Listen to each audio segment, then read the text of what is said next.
Fine, Dad. Do whatever you want. Robert slammed the truck door. Behind him, his 82-year-old father stood on the porch. Robert stopped. He didn't turn around.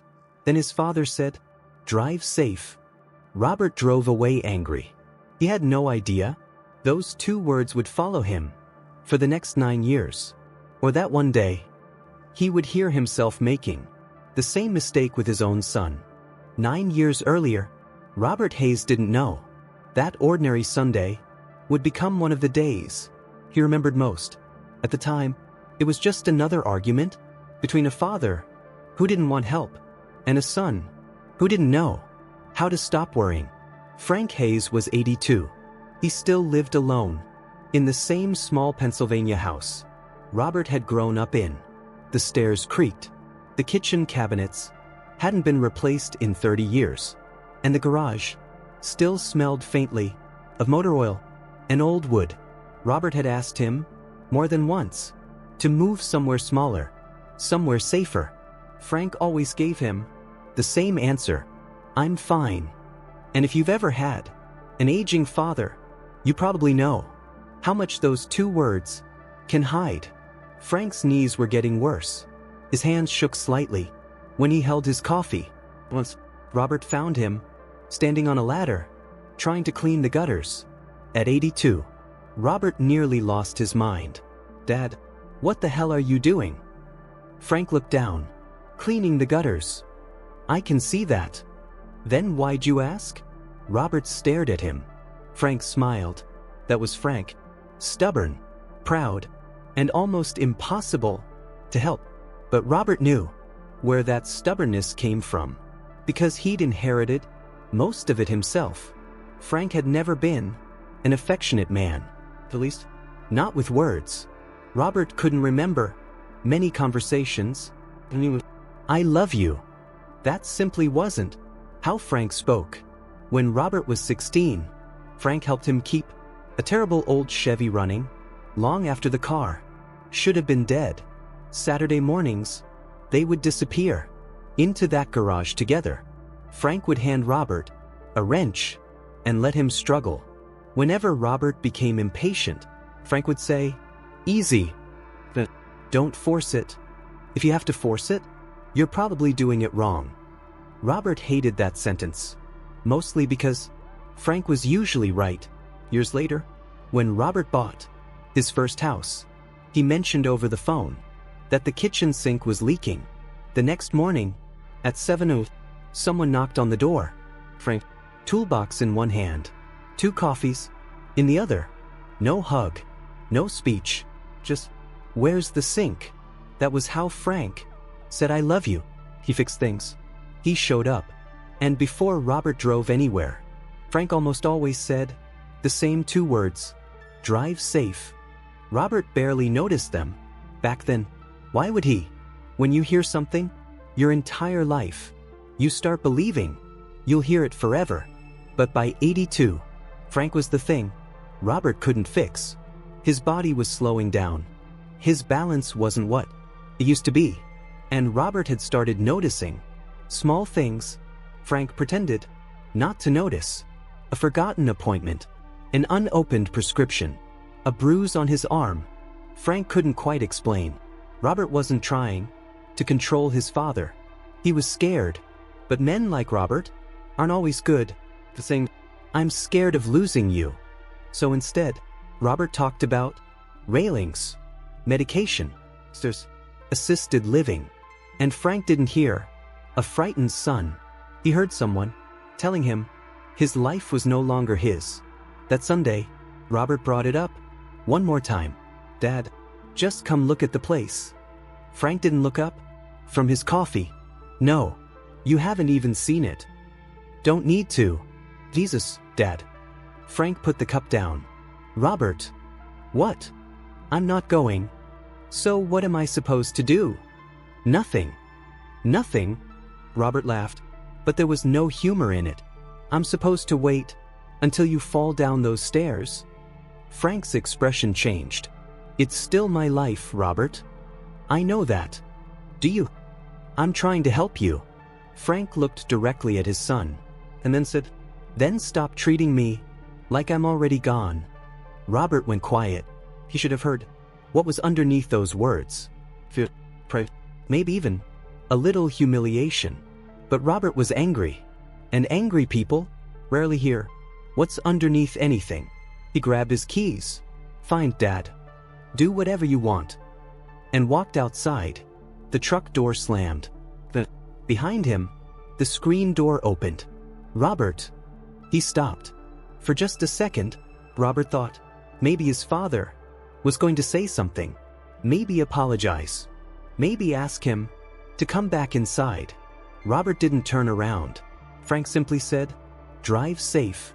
Robert stared through the windshield, still angry, still hurt, then answered, "Yeah," and drove away.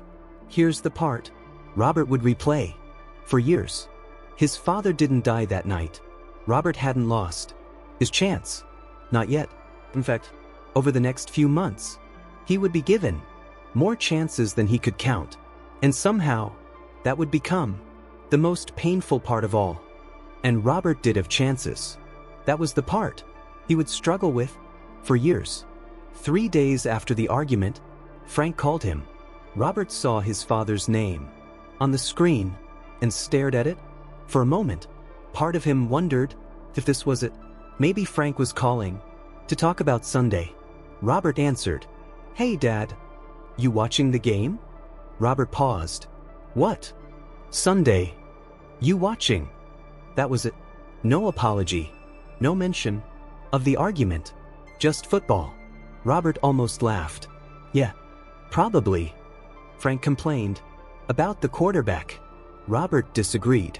Frank told him he didn't know what the hell he was talking about. For 10 minutes, everything felt normal again. And just before they hung up, Robert felt the words beginning to rise. "Dad." "Yeah." Robert hesitated. He could have said it right there. "I'm sorry." Instead, "Nothing. I'll talk to you later." Frank said, "All right. But drive safe." Robert smiled. "I'm sitting at home, Dad." Frank paused. "Well, drive safe next time." Robert laughed. So did Frank. And somehow, that made it easier not to say anything. There would be another call. And there was. There were many. Robert stopped by. The following weekend, Frank needed help replacing a porch light. They worked together for almost an hour, mostly in silence. Frank held the ladder. Robert changed the fixture. At one point, Frank looked up and said, "Your mother's roses would have looked good this year." Robert looked toward the empty garden. His mother had been gone 6 years. Yeah, she would have liked that. For a moment, neither man said anything. Robert looked down at his father. There it was again. The opening. "Dad, about the other Sunday." Frank looked up. Robert stopped. "What about it?" There was no anger in Frank's voice. That somehow made it harder. Robert shook his head. "Nothing. Hand me the screwdriver." And the moment passed. This is how regret often begins. Not with one enormous mistake. Not with some terrible decision we know will haunt us forever. Sometimes it begins with something much smaller. We postpone one honest sentence because the moment feels awkward, because we're tired, because we're still angry, because tomorrow feels guaranteed. Robert wasn't avoiding his father. That would have been easier to understand. He was still calling him, still visiting, still bringing groceries when the weather was bad, still checking whether he'd taken his medication. On the surface, they were fine. Maybe that was the problem. Fine gave Robert permission to keep waiting. A few weeks later, Mark came over with Robert's granddaughter. 3 generations ended up sitting around Frank's kitchen table. Frank was telling the same old story about Robert crashing his bicycle into Mrs. Donnelly's fence when he was 12. "I didn't crash," Robert said. "The brakes didn't work."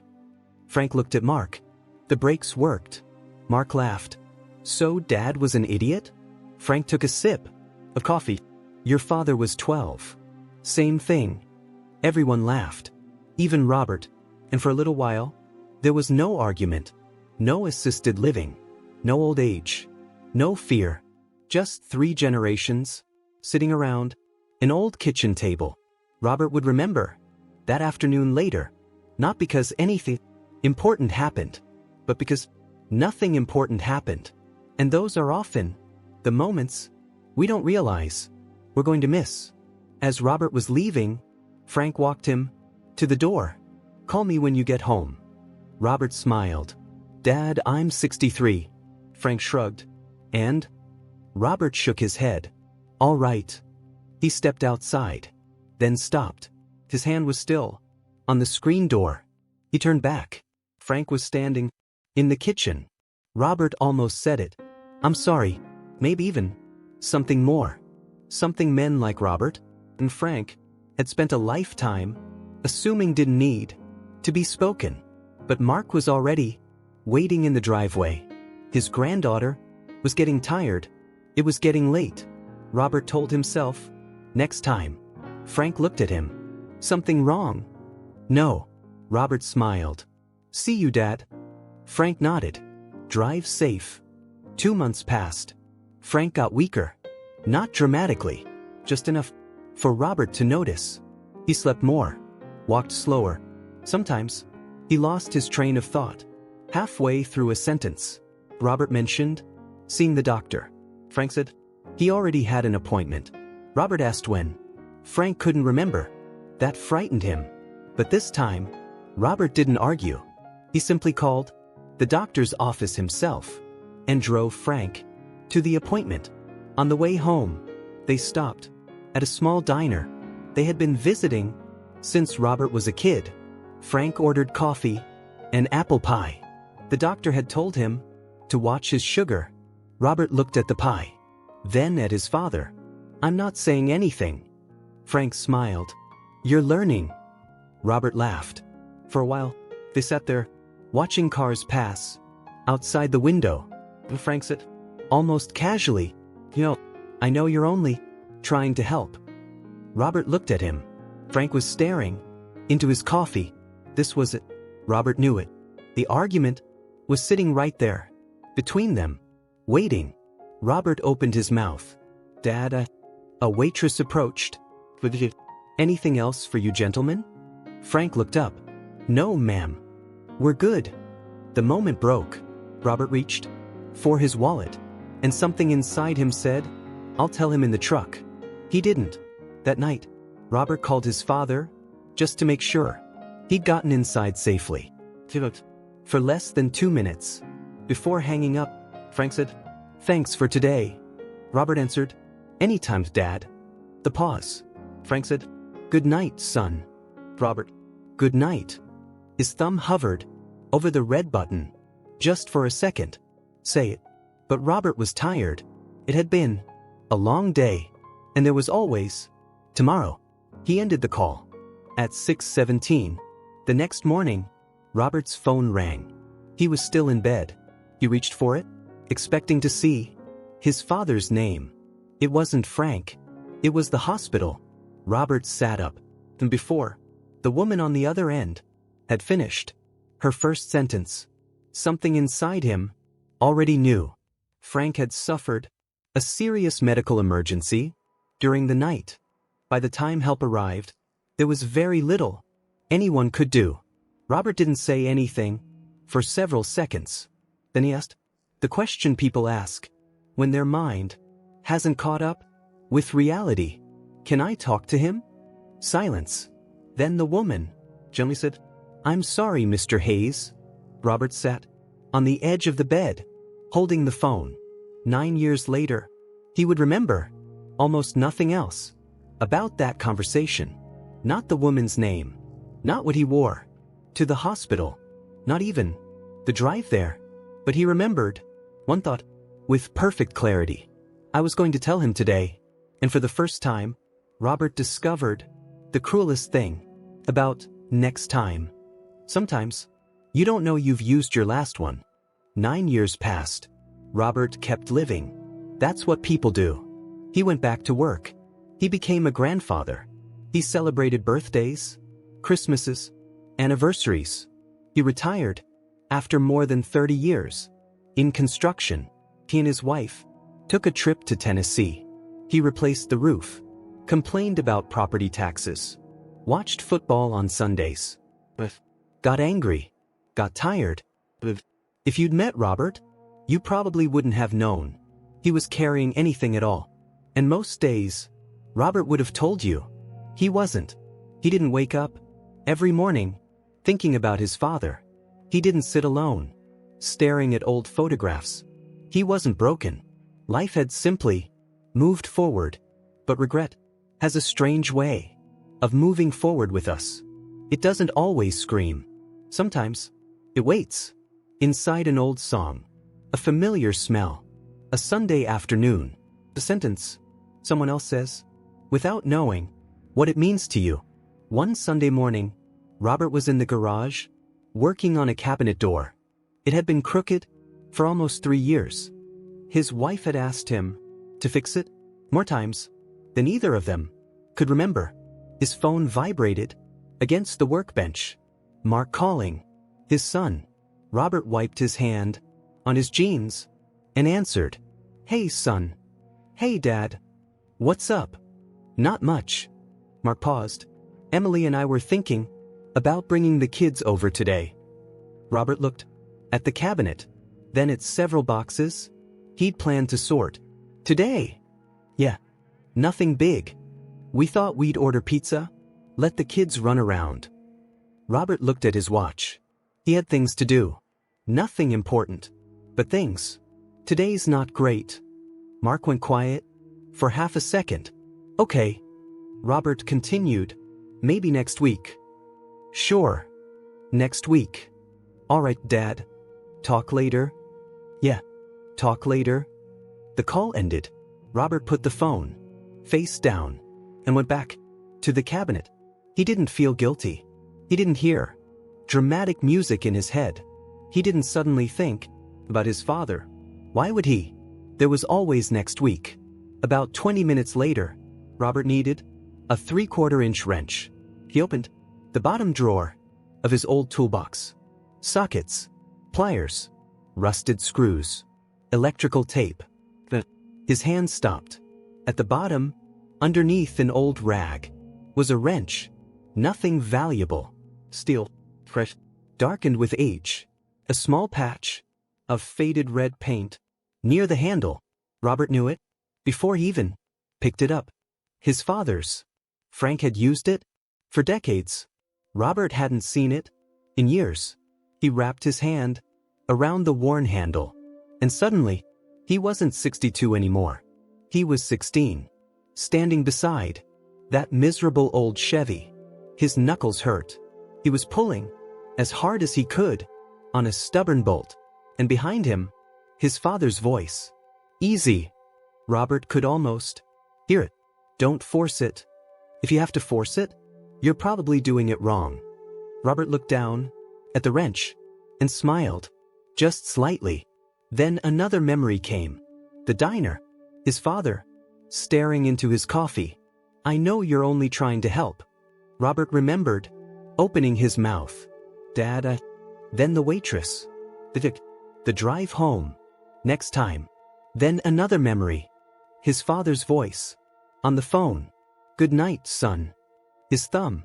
Hovering over the red button. "Next time." And finally, the hospital. "I'm sorry, Mr. Hayes." Robert lowered himself onto an old wooden stool. The cabinet didn't matter anymore. He sat there, holding that wrench in both hands.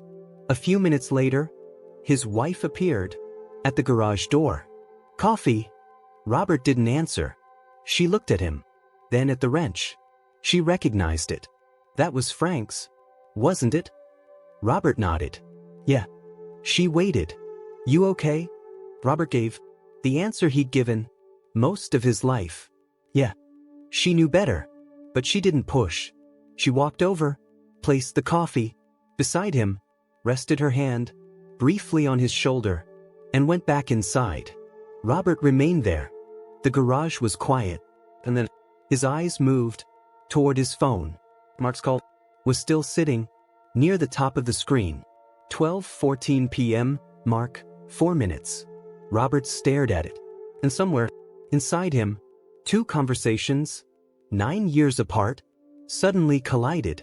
I'll tell him next time. Maybe next week. Robert stopped breathing for a moment, not because the sentences were identical. They weren't. But the belief underneath them was, there will be more time. Robert looked again at his father's wrench, then at his son's name on the phone. For 9 years, Robert had blamed himself for something he failed to do, while his father was still alive. And now, without even realizing it, he was beginning to live by the exact same assumption. Later, next week, another Sunday, Robert picked up the phone. His thumb moved toward Mark's name, then stopped, because another thought had entered his mind, a harder one. If Robert couldn't forgive himself for something that happened 9 years ago, what exactly was he supposed to do with it now? He couldn't call his father. He couldn't return to that diner. He couldn't reopen that final phone call. He couldn't put 9 years back into the clock. And for the first time, Robert began to see the real problem. He had spent 9 years asking the past to give him something it no longer possessed. Another chance. Maybe Robert's story has already made you think of someone you've been meaning to call, someone you still have something to say to. If it has, leave a like. It helps the story reach someone who may still have time to say what matters. And if one person came to mind, share this story with them. If these Stoic stories speak to something you're carrying too, subscribe and stay with us, because Robert was about to discover something he had misunderstood for 9 years. Regret wasn't asking him to change yesterday. It was asking him what he would do with today. For most of his life, Robert believed problem was something you fixed. A leaking pipe, a broken hinge, a bad transmission. Find what's wrong, fix it, move on. But regret didn't work that way. There was no wrench big enough to loosen the past. No amount of thinking could rope it. That final phone call.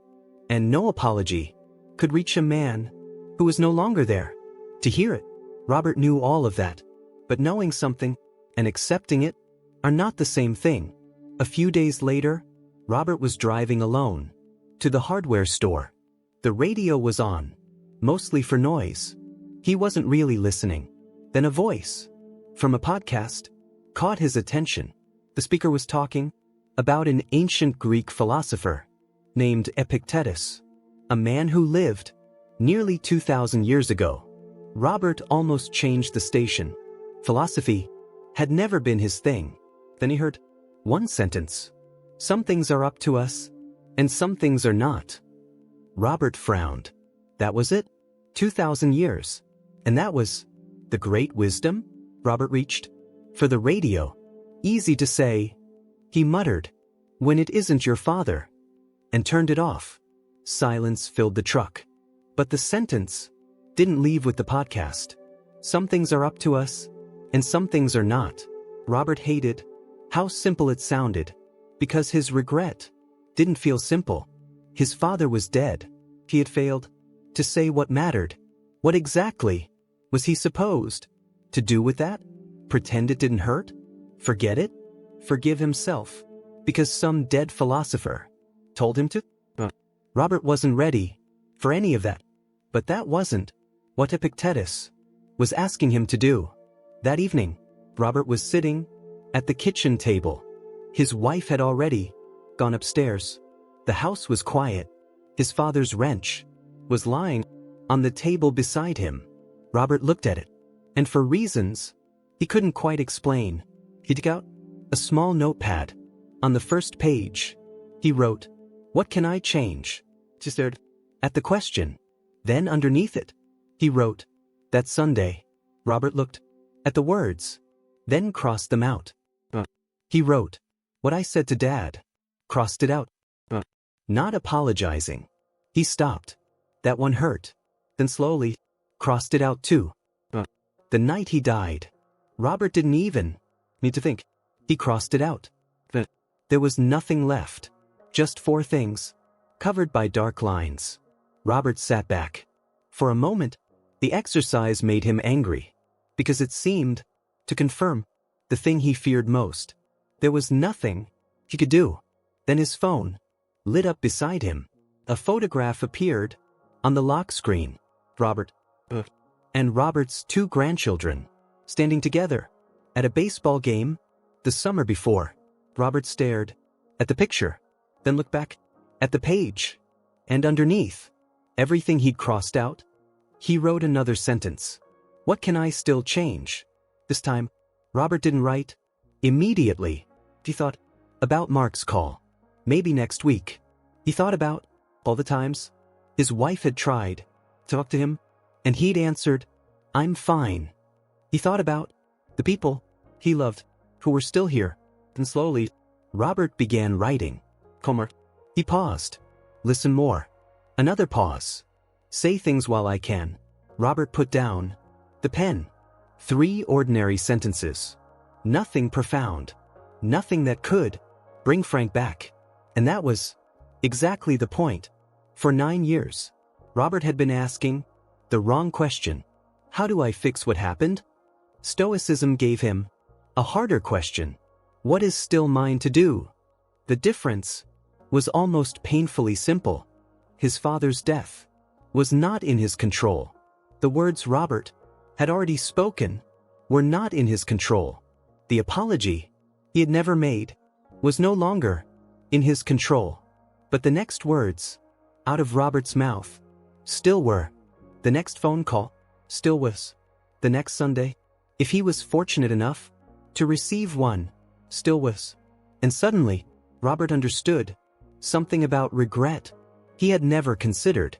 Maybe regret wasn't asking him to keep suffering as proof that he loved his father. Maybe honoring Frank didn't require Robert to spend the rest of his life punishing Frank's son. Maybe the lesson was much simpler. Become a better father while you still have time. Robert reached for his phone. He opened Mark's name. His thumb hovered over the call button, then stopped. 9 years earlier, Robert had also known what he wanted to say. It had never been the problem saying it was. Robert locked the phone, put it down, and went upstairs. He wasn't ready. Not yet. The next morning, Robert woke up, thinking about the page on the table. What can I still change? He carried those words through breakfast, through his shower, through the drive, into town. And for the next several days, Robert began noticing something uncomfortable. How often he postponed the people he loved. His wife started telling him something while he was watching television. Robert almost said, "Can we talk later?" Then stopped. He muted the television. "Sorry, what were you saying?" His wife looked slightly surprised. Nothing dramatic happened. She simply continued her story. But Robert listened. Another afternoon, an old friend left him a voicemail. Robert's instinct was, "I'll call him tomorrow." She stared at the phone, then called back. For 12 minutes. About almost nothing. And somehow, those 12 minutes began to feel like the entire point. Stoicism wasn't changing Robert's past. It was changing his relationship with today. But there was still one thing Robert hadn't done. His son. Robert had written his name at the top of the page. He had looked at it every morning for almost a week. Still, he hadn't called. Maybe because calling Mark and admitting something Robert didn't want to admit. He wasn't only afraid of repeating his past. He was afraid he already had. Late Thursday afternoon, Robert's phone rang. He looked down. Mark calling. Robert stared at the screen. His thumb moved toward the phone. And for one brief moment, out of pure habit, he almost pressed decline. Then Robert saw his father's wrench, lying on the workbench. The phone continued ringing. Twice. 3 times. Robert picked it up and answered. "Hey, son." "Hey, Dad." Mark sounded tired. Robert leaned against the workbench. "Everything all right?" "Yeah." The pause. "Nothing important. Just checking in." Robert looked at the old wrench beside him. Nothing important. He had heard words like that hundreds of times. Maybe that was why people were so quick to postpone them. Important conversations demand our attention. Emergencies make us answer. But ordinary calls, ordinary Sundays, ordinary moments always seem like they'll come again. Robert knew better now. "How are the kids?" he asked. "Good." Ethan's still convinced he's going to play professional baseball. Robert smiled. "He's 9. Exactly. He's got time." Mark laughed. "That's what I told him." About the kids. A leaking faucet Mark hadn't fixed. A project at work. The football season. Nothing important. And for once, Robert wasn't waiting for the conversation to become important. He was simply there, listening. After a few minutes, Mark said, "Anyway, I should let you go." "Yeah," Robert replied. "All right. Talk later, Dad." There was later. One ordinary word. Robert had used it his entire life. But now, it sounded different. Mark continued, "Maybe we'll figure out another Sunday." Robert closed his eyes. For just a second, he could see another kitchen, another Sunday. His father's coffee, sitting on the table. "I know you're only trying to help." The diner. The unfinished sentence. And finally, a voice from the hospital. "I'm sorry, Mr. Hayes." Robert opened his eyes. "Mark." "Yeah." Robert's mouth went dry. This was ridiculous. He had managed construction crews worth millions of dollars. He had fired men, hired men, stood in rooms full of angry contractors, and never struggled to find his words. But 4 simple words to his own son suddenly felt almost impossible. Robert stopped. Mark waited. "What?" Robert looked down at the wrench, and this time, he didn't tell himself. "Next time. I'm proud of you, son." Silence. Robert immediately felt uncomfortable. Part of him wanted to laugh it off, change the subject, pretend he hadn't just said it. Then Mark answered, quietly, "Thanks, Dad." Another pause. Robert nodded, even though his son couldn't see him. "Yeah," the Mark said. "I'm proud of you too." Robert looked away, toward the open garage door. He swallowed. "All right. Talk soon." "Talk soon, Dad." The call ended. Robert didn't cry. Nothing dramatic happened. His father didn't suddenly feel less dead. The guilt didn't disappear. 9 years didn't dissolve because of one phone call. Robert simply stood there, holding his phone, in a quiet garage. But something had changed. For 9 years, Robert had wanted another chance to say the right thing to the wrong person.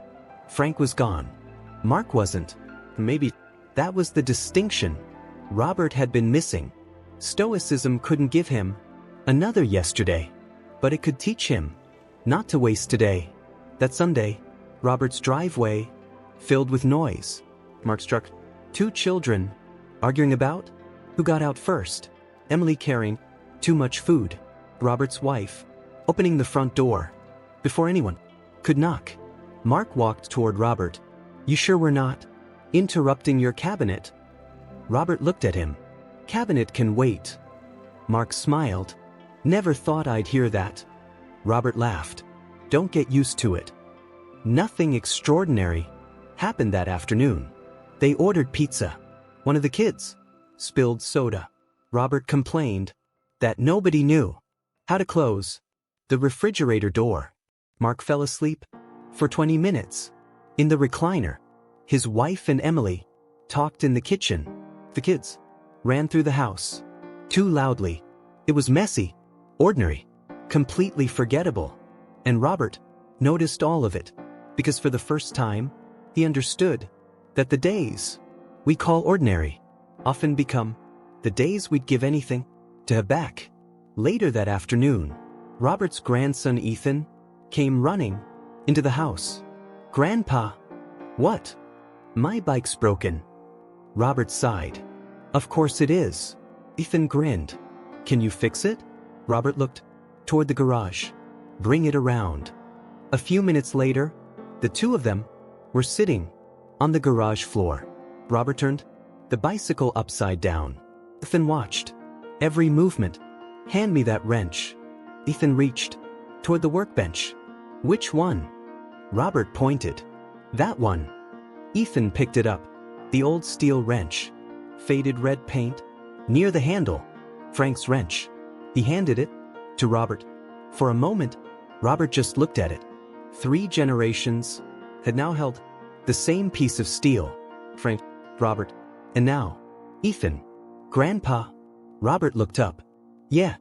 You gonna fix it?" Robert smiled. "I'm working on it." A few minutes later, Ethan tried tightening a bolt himself. He pulled harder. Nothing. Harder again. Robert watched.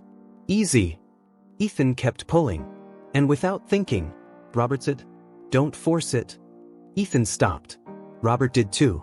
The garage seemed to go quiet, because the next words came back to him exactly as Frank had said them decades earlier. Robert smiled. "If you have to force it, you're probably doing it wrong." Ethan looked at him. "You always say that?" Robert shook his head. "No." He looked at the wrench. "My dad used to." "Great-grandpa Frank?" "Yeah." Ethan thought. For a second. Was he good at fixing things? Robert looked around the garage. For 9 years. The first memory that came whenever he thought of Frank had been that Sunday. The argument. The truck door. The words he wished he could take back. But sitting there, beside his grandson, something different came first. A 16-year-old Robert. An old Chevy. Grease on his hands. And his father, standing beside him, patiently waiting for his son to figure it out. Robert looked at Ethan. Yeah. A small smile crossed his face. That should have been the end of it. A lesson learned. A burden released. A man finally at peace. But real life doesn't work like that. A few nights later, Robert woke at 2:13 in the morning. The house was dark. His wife asleep beside him. And without warning, the old thought returned. Clear as ever. I should have told him. Robert stared at the ceiling. The familiar weight settled into his chest. And for a moment, he felt angry. He had understood the Stoic lesson. He had called Mark. He had changed what he could change. So why did it still hurt? That question would lead Robert to the final lesson he needed to understand. Because Stoicism had never promised him that the memory would disappear. It was teaching him what to do when it came back. Robert lay awake, staring at the ceiling. I should have told him. The thought came again. And then, as it always had, another followed. I should have apologized. Then another. I had time. Why didn't I just say it? For 9 years. This was the moment Robert usually began arguing with the past. He would replay the diner, change the words, move the waitress. 5 minutes later, imagine himself finishing the sentence. Then he would replay the final phone call. This time, he wouldn't hang up. This time, he would say what he should have said. And somewhere, inside all those imaginary versions, Frank would still be alive, long enough to hear it. But tonight, Robert noticed what his mind was doing. It wasn't remembering. It was negotiating with something that had already happened. Robert sat up on the edge of the bed. His wife's voice came quietly from behind him. Frank. Robert looked back. She knew. He nodded. Yeah. She waited. Usually, Robert would have said, I'm fine. This time, he didn't. I still wish I'd said it. His wife was quiet for a moment. Psst. Of course you do. Robert looked down. I thought I was getting past it. She reached for his hand. Maybe you don't have to get past him. Robert looked at her. She didn't explain. She didn't need to. The next morning, Robert returned to the question he'd written days earlier. What can I still change? But underneath it, he wrote a second question. What must I accept? Robert stared at the page, then began. My father is gone. He stopped, kept writing. I said something I regret. I had chances to apologize. His hand slowed. I didn't. Robert looked at those words for a long time. No excuses. No rewriting. No pretending. It didn't matter. Just the truth. And finally, one more line. I loved him anyway. Robert put down the pen. This was the part of Stoicism he had misunderstood. Acceptance wasn't saying what happened was good. It wasn't pretending the mistake didn't matter. And it certainly wasn't forgetting his father. Acceptance meant no longer demanding that reality become something it could no longer become. Frank was gone. Robert regretted what he hadn't said. Both could be true. And Robert could still live. There was something else. He finally understood. For years, a part of Robert had been afraid to release the guilt. Because if he stopped punishing himself, maybe that meant what happened didn't matter. Maybe letting go meant letting Frank go. But guilt was not the measure of how much he loved his father. And suffering longer wouldn't make that love more real. Frank had spent a lifetime teaching Robert how to build, how to repair, how to show up, how to become a father himself. Maybe honoring him didn't mean carrying one bad Sunday forever. Maybe it meant carrying forward everything that came before it. The memory still returned after that. Of course it did. Sometimes in the garage. Sometimes while watching football. Sometimes for no reason at all. Robert would hear that old voice. I should have told him. But instead of entering the courtroom in his own mind and putting himself on trial again, Robert learned to answer differently. I wish I had. What is still mine to do today? Sometimes the answer was calmer. Sometimes listen to his wife. Sometimes visit his grandchildren. Sometimes nothing more complicated than sitting quietly with a memory and allowing himself to miss his father. The pain didn't disappear. It simply stopped being his punishment. A few weeks later, Mark and his family came over again. The afternoon passed the way ordinary family afternoons do. Too much food, children running through the house, someone looking for their keys, someone else asking where they'd left their jacket. Eventually, Mark gathered everyone toward the truck. All right, Dad. See you next week. Robert nodded. Sounds good. Mark opened the driver's door. Then Robert called after him. Mark. His son turned. Yeah. Robert looked at him. For just a moment, he saw Frank standing behind an old screen door. 9 years earlier. Robert smiled. Drive safe, son. Mark smiled back. Always do. He got into the truck. Robert stood at the end of the driveway and watched the taillights disappear down the road. 9 years earlier, those same two words had followed Robert away from his father. For years, they reminded him of everything he hadn't said. But now, they meant something different.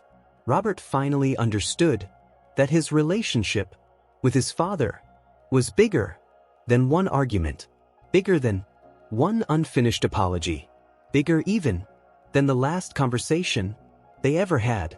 His father was still there, in the way Robert held a wrench, in the way he fixed things instead of throwing them away, in the way he showed up without being asked, and now, in the words Robert gave to his own son, "Drive safe." Robert never changed. That Sunday afternoon, he never found the perfect words he should have said 9 years earlier. Stoicism never promised him that. What it gave him was something far more useful: the wisdom to separate what was already gone from what was still is to shape. Yesterday was no longer in his hands, but his next word, his next phone call, his next act of love still was. And perhaps that's what regret is really for: not to build a home inside yesterday, but to teach us how carefully we should live today. This is the Stoic mindset: not pretending the past doesn't hurt, not becoming cold or indifferent to the people we've lost, and not telling ourselves that regret somehow doesn't matter. Stoicism asks something much harder: to see reality exactly as it is. Ted taught that some things are within our power and others are not. Robert's mistake belonged to yesterday. His father was gone. No amount of guilt could change either. But Robert was still here. His son was still here. His wife was still here. His grandchildren were still here. And that meant there were still choices left for him to make. The Stoic mindset didn't erase Robert's regret. It taught him where his power still existed. Not yesterday, not someday, today. Not in the words he wished he had spoken, but in the words he could still say. Because eventually, every one of us will have a final conversation with someone we love. The frightening part is, we probably won't know it's the final one when we're having it. Maybe while listening to Robert's story, someone can to your mind: your father, your mother, your son, your daughter, a brother, an old friend you haven't spoken to in far too long. If the story meant something to you, leave a like. It helps stories like this find people who may need them. And if you know someone who's still carrying yesterday, share Robert's story with them. Maybe they don't need advice. Maybe they just need a reminder that while the past cannot be changed, today is still here. And if you want more stories about ordinary people facing real struggles through timeless Stoic wisdom, subscribe and stay with us. But before you watch another video, think about the person who came to mind during this one. Don't wait for the perfect words. Don't wait for the perfect moment. You don't control how much time remains, but this moment is still yours. Make the call.